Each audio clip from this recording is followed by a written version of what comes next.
recently heard news that India will give LCA Tejas to Egypt. What will be the reaction of Israel on this? How will India manage weapon deal and good friends like Israel? Okay, right. So Israel is not a friend. Israel is a nation with which we have very good relations because we have shared interests, common interests. There are no friends or enemies in geopolitics. There are temporary alliances and temporary adversaries, and things can change. But you have certain nations with which you have long term shared interests, and Israel is one of those nations, along with nations like France and Russia, etc. So the news is that India is not giving anything to anyone. We are not giving anything. We'll be selling. If the deal happens, we will be selling something to them. We're not giving it. It's not a gift. So there are two nations that are interested as of today in the LCA Tejas. One is Malaysia. The Malaysians, I don't know how many jet aircraft they need, maybe 20 or so, roughly. If I, correct me if I'm wrong. So they need this aircraft, and they have. I think the LCA Tejas may be the front runner that they are considering. So most likely they will go with the LCA Tejas.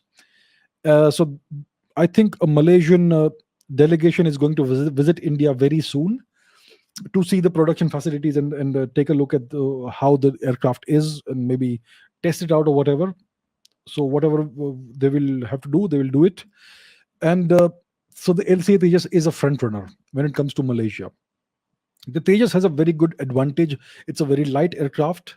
It's a very capable aircraft, and it's a very cheap aircraft. It The cost per unit is about $42 million, which is among the cheapest in the world, and it's a very good aircraft. So lots of countries are interested. So the Malaysians could likely acquire this plane from India, which is good. And India has also offered this to Egypt. The Egyptians need many more. I don't know, maybe 80 or so. So what India has offered is that we have offered to build a production plant in Egypt itself. So we will create a whole production line in Egypt, and the planes will be built there. And from there, they can be built for the Egyptian requirements, maybe 70, 80, whatever they need, and then more can be manufactured and sold to other countries in the Middle East, North Africa region. And many countries would be interested because it's a very capable and cheap aircraft. Many North African countries need fighter aircraft for their requirements, and maybe some Middle Eastern countries as well. And the American planes, etc., are very expensive, so they may want to go with the LC Tejas. So India is offering to build an entire production plant in Egypt, and India, I believe, is also offering a variety of helicopters to Egypt. So we have the light combat helicopter, which is a very capable helicopter. It's it can fly at very high altitudes in Siachen, etc. It can also fly in extremely hot environments like in the Thar Desert in Rajasthan. So it's a brilliant, very good helicopter.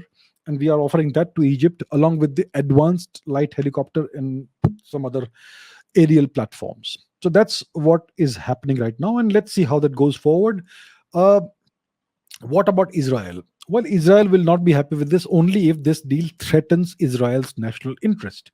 And that is not the case. Israel has had a very good relationship with Egypt for the past several decades. Uh, and of course, we would not do anything that would be perceived as something negative by Israel, for sure, because we value the relationship that we have with Israel. So whatever deal is reached, it will not be. So these aircraft or these weapons systems will not be sold to any countries that have an adversarial relationship with Israel. Egypt is not one of these nations. Egypt has a very reasonably good relationship with Israel, and Israel is now. Uh, so now we have diplomatic relations opening up between Israel and various Gulf countries as well, including the UAE and maybe even the Saudi Arabians.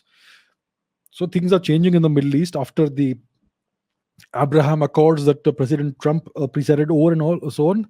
So things are different now, and it's a good thing for the Middle East. It's been under strife for so long, and things may change.